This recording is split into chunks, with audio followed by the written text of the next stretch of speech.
Hello बच्चों, स्वागत है आप सभी का एक नए वीडियो में। इस वीडियो में हम लोग जो है ट्रांसफार्मर से संबंधित सभी प्रश्नों को जानेंगे जो आपके प्रैक्टिकल वाइवा में पूछा जाएगा। जैसे कि हमें पता है कि जो आपका प्रैक्टिकल है वो लगभग 30 नंबर का होगा। तो जो 30 नंबर का जो प्रैक्टिकल है उसमें आपका जो वाइवा होता है वो मोस्ट इंपॉर्टेंट होता है। उसमें आपको लगभग अधिक से अधिक क्वेश्चन बताने होते हैं। तो आपके लिए यह वीडियो बहुत महत्वपूर्ण है। तो चलिए देखते हैं कि ट्रांसफार्मर का फिगर कैसा होता है। ये हो गया आपका ट्रांसफार्मर जो हमने यहाँ पे बना रखा है। आपको क्या करना है, इसी तरह का जो है चार्ट पेपर में इसी तरह का फिगर आपको बना लेना है। जब ऐसा फिगर बना लेंगे तो उस फिगर को थोड़ा समझते भी हैं कि ये जो क्या है, ये जो प्लेट की तरह जो बना हुआ है ये क्या है। तो इसको बोलते हैं पतलित लौह क्रूड। क्या बोलते हैं? पतलित लौह क्रूड। अच्छा, इसमें दो तरह का कुंडली होता है। कितने तरह का? दो तरह का। देखिए यहाँ पे ये मोटे तार का है, ठीक है ना, ये मोटे तार का है, कम फेरा है इसके अंदर है। तो इसको बोलते हैं प्राथमिक कुंडली। क्या बोलते हैं? प्राथमिक कुंडली। इसको किससे हमने देखा रखा? पी से। पी मतलब प्राइमरी क्वाइल, जिसको हम प्राथमिक कुंडली कर सकते हैं, ठीक है। अच्छा, इस प्राथमिक कुंडली के साथ यह एसी क्या है? तो हम बोल सकते हैं प्रतिवर्ती धारा स्रोत है। क्या है? प्रतिवर्ती धारा स्रोत है। एग्जामिनर आपसे यह भी पूछ सकता है, अगर आप एसी लिखे हुए तब से पूछ सकता है कि यह एसी क्या है, तो बोल सकते हैं अल्टरनेटिंग करंट एक स्रोत है जिससे हमें प्रतिवर्ती धारा प्राप्त होता है, ठीक है। जिसको हमने क्या किया? प्राथमिक कुंडली को हमने दे रखा है। अच्छा, नीचे एक कुंडली है जिसके अंदर पतली पतली तार हैं और अधिक फेरे हैं। इस कुंडली को क्या कहते हैं? द्वितीय कुंडली कहते हैं। क्या कहते हैं? द्वितीय कुंडली। द्वितीय कुंडली को हमने एस से दिखा रखा है। किससे दिखा रखा है? एस से। इसको सेकेंडरी क्वाइल बोला जा सकता है। क्या बोल सकते हैं? Secondary coil. अच्छा, बगल में हमने यहाँ पे लिख रखा है ऊंचाई ट्रांसफार्मर। क्या लिख रखा है? ऊंचाई ट्रांसफार्मर। मतलब जो हमने फिगर बना रखा है, हमने जो बना रखा है वो कौन सा है? वह ऊंचाई ट्रांसफार्मर है, ठीक है। इसके नीचे आप अपने ग्राफ में इस फिगर के नीचे इस तरह का भी फिगर आप बना सकते हैं और लिख सकते हैं ऊंचाई ट्रांसफार्मर और अपचाई ट्रांसफार्मर, ऐसे लिख सकते हैं। तो ये आपका जो है चार्ट पेपर का आपको मतलब ऐसा क्या करना है, अपने चार्ट पेपर में ऐसे बना लेना है। अब कौन कौन सा क्वेश्चन आपको याद कर लेना है उस क्वेश्चन को देखते हैं। पहला क्वेश्चन देखिए, एग्जामिनर जो है आपसे पहला क्वेश्चन ही पूछ सकता है कि बताओ ट्रांसफार्मर क्या होता है, मतलब ट्रांसफार्मर क्या है यह बताना है। तो अब देखते हैं कि भाई आपके जो गांव है, गांव के बाहर ट्रांसफार्मर लगा रहता है। वो ट्रांसफार्मर क्या करता है?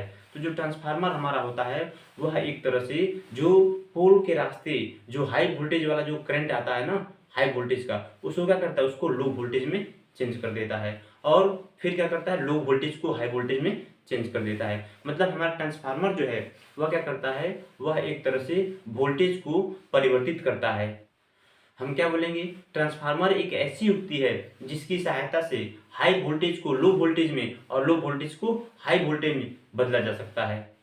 बस इतना बोलेंगे, इसका परिभाषा हो जाएगा कि ट्रांसफार्मर एक ऐसी युक्ति है जिसकी सहायता से हाई वोल्टेज को लो वोल्टेज में और लो वोल्टेज को हाई वोल्टेज में बदल सकते हैं और केवल एसी धारा के वोल्टेज को ही बदल सकते हैं। किसके? एसी धारा के वोल्टेज को ही परिवर्तित कर सकते हैं, दूसरे वोल्टेज को मतलब डीसी करंट के वोल्टेज को नहीं बदल सकते हैं, ठीक है ना। आगे चर्चा करेंगे क्यों नहीं करते हैं। अगला क्वेश्चन क्या है? ट्रांसफार्मर का सिद्धांत बताइए। आपसे पूछा जा सकता है कि ट्रांसफार्मर का सिद्धांत क्या है, ठीक है।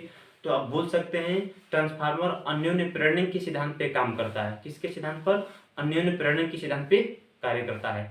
अच्छा, अगर आपसे पूछ दिया भाई बताइए कि अन्योन्य प्रेरण क्या होता है, तो आप क्या बोलेंगे? तो वहां पर भी आपको परिभाषा बताना पड़ सकता है, क्योंकि बस आप केवल बोल देते हैं कि अन्योन्य प्रेरण के सिद्धांत पे काम करता है तो ये तो सही है, चलिए भाई कोई दिक्कत नहीं है।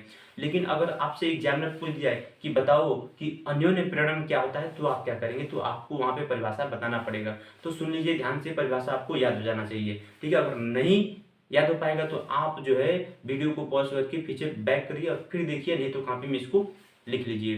कैसे याद करना है परिभाषा अन्योन्य प्रेरण का? ध्यान से सुनिए।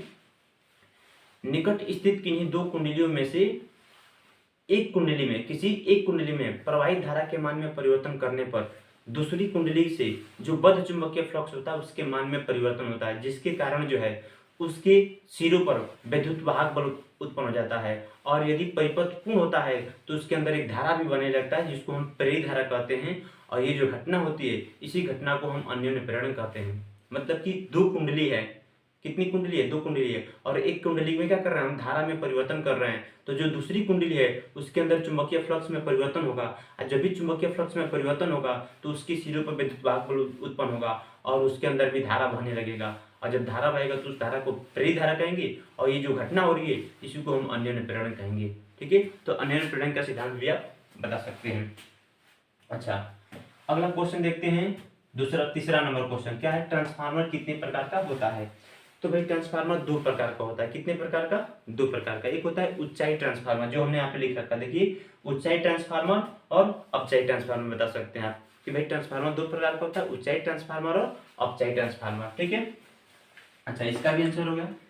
चौथा नंबर देखते हैं, ऊंचाई ट्रांसफार्मर और अपचाई ट्रांसफार्मर में अंतर बताइए। क्या पूछ रहा है कि भाई ऊंचाई और अपचाई ट्रांसफार्मर में क्या अंतर है।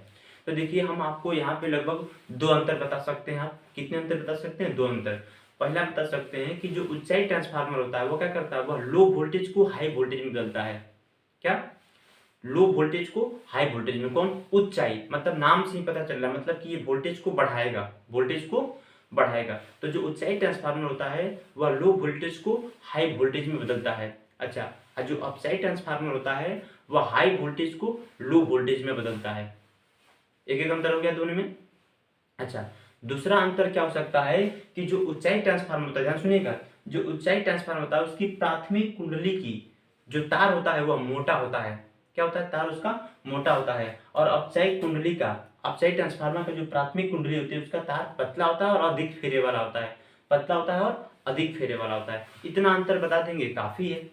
आपसे तो दीर्घ प्रश्न पूछा नहीं जा रहा है, बस आपसे अंतर पूछा जा रहा है, तो एक अंतर या दो अंतर आप हमें बता सकते हैं। ठीक है, अच्छा अब चलिए पांचवा नंबर प्रश्न देखते हैं। क्या बोल रहा है, ट्रांसफार्मर की क्रोड किस पदार्थ की बनी होती है। मतलब कि ये जो बना है ना, इसको हम क्या बोलते हैं, ये क्रोड है एक तरह से।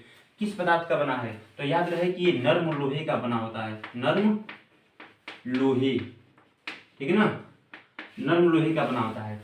अगर आपसे पूछ दिया, बताइए कि नर्म लोहे का ही क्यों बनता है, तो भाई नर्म लोहे का इसलिए बनता है कि जो नर्म लोहा आता है वह आसानी से चुंबकित हो सकता है और विचुंबकित हो सकता है। मतलब चुंबकित भी हो सकता है और विचुंबकित हो सकता है। ठीक है, इसीलिए जो है हम लोग नर्म लोहे का क्रोड बनाते हैं ताकि वो आसानी से चुंबकित हो जाए और विचुंबकित हो जाए। ठीक है, ये हो गया। छठवां क्वेश्चन देखते हैं, ट्रांसफार्मर की क्रोड, देखिएगा ट्रांसफार्मर की क्रोड लौह पटलित कर क्यों बनाई जाती है। क्यों बनाई जाती है, मतलब कि जो ट्रांसफार्मर की जो क्रोड है जो लोहे का बना होता है वह पटलित के रूप में क्यों होता है। पटलित का मतलब क्या है, यह देख रहे हैं कि यह प्लेट के छोटे छोटे या पतले पतले प्लेट के रूप में एक के ऊपर एक सजाकर बनाया गया है। तो यह पटलित क्रोड के रूप में क्यों बनाया गया है, तो भाई इसका कारण यह है कि पटलित में बना, मतलब पटलित के रूप में बनाने से यह लाभ होता है कि यह क्या होता है, इसमें प्रतिरोध बढ़ जाता है। मतलब पतलित के रूप में बनाने से इसकी क्रोड की जो प्रतिरोध होती है बढ़ जाती है, और प्रतिरोध बढ़ने से भंवर धारा कम हो जाता है, जिससे कि ऊर्जा की हानि कम होती है। ऊर्जा की हानि कम होती है। तो भंवर धारा को कम करने के लिए, भंवर धारा को कम करने के लिए हम पटलित के रूप में क्रोड को बनाते हैं ताकि ऊर्जा की हानि कम हो। भाई भंवर धारा कम होगा तो ऊर्जा की हानि कम होगा। ठीक है, ये होता है। तो भंवर धारा को कम करने के लिए हम पटलित के रूप में उसको बनाते हैं। सातवां क्वेश्चन देखते हैं, ट्रांसफार्मर किस धारा के वोल्टता को परिवर्तित करता है। तो शुरू में ही ये तो प्रश्न का आंसर बता दिए हैं कि जो ट्रांसफार्मर होता है वह केवल एसी करंट के वोल्टेज को ही बदलता है। किसको, एसी करंट के वोल्टेज को ही बदलता है। ठीक है, डीसी करंट के वोल्टेज को नहीं बदलता है। अब क्यों नहीं बदलता है, आगे जानेंगे। ट्रांसफार्मर का प्रयोग डिश धारा, मतलब कि डीसी धारा को अपचयित करने में क्यों नहीं प्रयोग करते हैं, लिखेंगे प्रयोग करते हैं। मतलब कि इसका प्रयोग, हाँ यहाँ पे लिखे तो हैं, ट्रांसफार्मर का प्रयोग डिश धारा को अपचयित करने में क्यों नहीं करते हैं। तो भाई इसका जान लीजिए आंसर कि भाई जो ट्रांसफार्मर का इस्तेमाल है हम डीसी करंट के वोल्टेज को अपचयित करने में हम क्यों नहीं करते हैं, क्योंकि जो डीसी करंट का जो वोल्टेज होता है वह नियत होता है, बदलता नहीं है। जो एसी करंट है उसका वोल्टेज क्या होता है, उसका वोल्टेज बढ़ता है, कम होता है, बढ़ता है, कम होता है, लगातार उसका वोल्टेज बदल रहा है। लेकिन जो डीसी करंट होता है उसका वोल्टेज नियत रहता है। इसीलिए हम ट्रांसफार्मर का उपयोग जो है डीसी करंट के वोल्टेज को बदलने के लिए नहीं करते हैं। ठीक है, याद रहेगा आपको। चलिए ठीक है, अच्छा अब आगे बढ़ते हैं। 9वां नंबर क्वेश्चन, ऊंचाई ट्रांसफार्मर में प्राथमिक कुंडली मोटे तार से बनाई जाती है, क्यों। क्योंकि जो ऊंचाई ट्रांसफार्मर, ऊंचाई मतलब ही समझाए हैं भाई, वह ट्रांसफार्मर जो क्या करे, लो वोल्टेज को हाई वोल्टेज में बदले, उसको ऊंचाई ट्रांसफार्मर कहते हैं। तो कह रहा है कि उसमें जो प्राथमिक कुंडली होता है उसका तार मोटा क्यों होता है। देखिए यहाँ पे यह है ऊंचाई ट्रांसफार्मर, यह इसका प्राथमिक कुंडली के तार क्या है, मोटा है और कम फेरा है। क्यों ऐसा है, तो देखिएगा, ध्यान समझिएगा। जो ऊंचाई ट्रांसफार्मर होता है ना, वह क्या करता है, वह जो है लो वोल्टेज को क्या करता है, हाई वोल्टेज में बदलता है। लेकिन एक बात समझिए, जब ये लो वोल्टेज होता है ना, तो इसका करंट हाई होता है। करंट कैसा होता है, हाई करंट होता है, मतलब कि करंट हाई होता है। करंट ज्यादा कब होगा, जब तार मोटा होगा, क्योंकि तार मोटा होने से प्रतिरोध कम हो जाता है। अब प्रतिरोध कम हो जाएगा तो धारा क्या हो जाएगा, ज्यादा हो जाएगा। इसीलिए तो भाई मोटा तार इसलिए रखा जाता है कि उसका प्रतिरोध कम से कम रहे। अब प्रतिरोध कम रहेगा तो वोल्टेज क्या होगा, प्रतिरोध कम रहेगा तो उसका धारा ज्यादा रहेगा। तो प्राथमिक कुंडली, जो ऊंचाई ट्रांसफार्मर की जो प्राथमिक कुंडली होता है, उसका तार मोटा इसलिए होता है ताकि उसका प्रतिरोध कम रहे, ताकि उसका अंदर जो धारा बह रहा है वह ज्यादा हो रहे।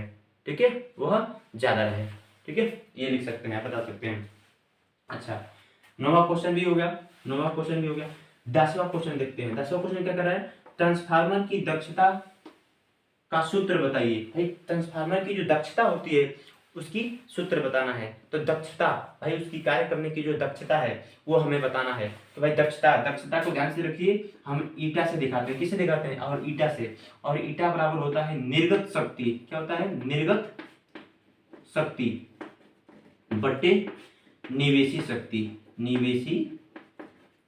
शक्ति। बहुत महत्वपूर्ण सूत्र है ये, इसको आपको याद रखना है। दक्षता बराबर होता है निर्गत शक्ति बटे निवेशी शक्ति। अब निर्गत शक्ति क्या होता है, तो देखिएगा, जो हम शक्ति यहाँ पे लगा रहे हैं उस शक्ति को बोलते हैं निवेशी शक्ति। और जो शक्ति हमें यहाँ पे प्राप्त होगा द्वितीय कुंडली के पास, उसको बोलते हैं निर्गत शक्ति। ठीक है, इसको हम बोल सकते हैं आउटपुट पावर, और इसको बोल सकते हैं इनपुट पावर। हम जो देंगे वह इनपुट और जो यहाँ से निकलेगा वह आउटपुट। ठीक है, तो वही हो गया निवेशी शक्ति और निर्गत शक्ति। तो निर्गत शक्ति बटे निवेशी शक्ति को क्या बोलते हैं, हम लोग दक्षता बोलते हैं। ये फार्मूला याद रखना आपको। ठीक, 11वां क्वेश्चन देखिए, ट्रांसफार्मर की दक्षता कितनी होती है। भाई जो ट्रांसफार्मर होता है क्या वह 100% काम करता है, मतलब कि अगर हम 100% अगर उसको हम शक्ति देते हैं तो क्या हमें 100% यहाँ पे शक्ति मिलता है। तो ध्यान रहे, हमें 100% नहीं मिलता है। 100 में 100 ये काम नहीं करता, 100% ये काम नहीं करता। हम जितना देते हैं उतना हमें नहीं देता है। क्यों नहीं देता है, क्योंकि कुछ ऊर्जा की हानि हो जाती है। तो कितना दक्षता होता है, लगभग 90%। कितना होता है, 90%। तो दक्षता, ट्रांसफार्मर की दक्षता याद रखिएगा 90% होती है। अच्छा, किसी व्यवहारिक ट्रांसफार्मर की दक्षता 100% से कम क्यों होती है। वही बात जो हम समझाए हैं, वही प्रश्न आ गया कि भाई इसकी दक्षता कम क्यों होती है। भाई कम इसलिए होती है कि जब हम क्या कर रहे हैं, जब इधर से वोल्टेज हम देते हैं तो इसके अंदर क्या होता है, भाई इसके अंदर भंवर धारा उत्पन्न होता है। भले हम क्या किए हैं, पट्टित क्रोड का इस्तेमाल किए हैं, फिर भी कुछ मात्रा में भंवर धारा उत्पन्न होता है। और वह भंवर धारा क्या करता है, ऊर्जा की हानि के लिए जिम्मेदार होता है। ऊर्जा की हानि हो जाती है, और जब ऊर्जा की हानि हो जाती है तो हम जितना दिए उतना हमें नहीं मिल पाता है, जिसकी वजह से दक्षता हमारी कम हो जाती है। तो यह हो गया आपका ट्रांसफार्मर से संबंधित सभी प्रश्न। केवल आप अगर इतना याद कर लेते हैं तो आपका जो एग्जामिनर होगा वह इसी में से प्रश्न पूछेगा, कहीं बाहर से प्रश्न नहीं पूछने वाला है। और इतना गारंटी है कि आप अगर इतना याद कर लेते हैं, जितना हम प्रश्नों के आंसर बताए हैं, अगर इतना याद कर लेते हैं तो आप सबसे अच्छा जो है वाइवा देंगे और आपको जो है पूरा नंबर मिलेगा। नंबर आपका जो है नहीं कटने वाला है। ठीक है, तो चलिए आप इसको याद कर लीजिए। अब अगला टॉपिक जो है हम लोग अगले वीडियो में लेकर आएंगे। आप कमेंट में बता सकते हैं कि आप किस टॉपिक पर जो है चार्ट पेपर बना रहे हैं और किसके ऊपर वीडियो चाहते हैं, यह हमको बता सकते हैं।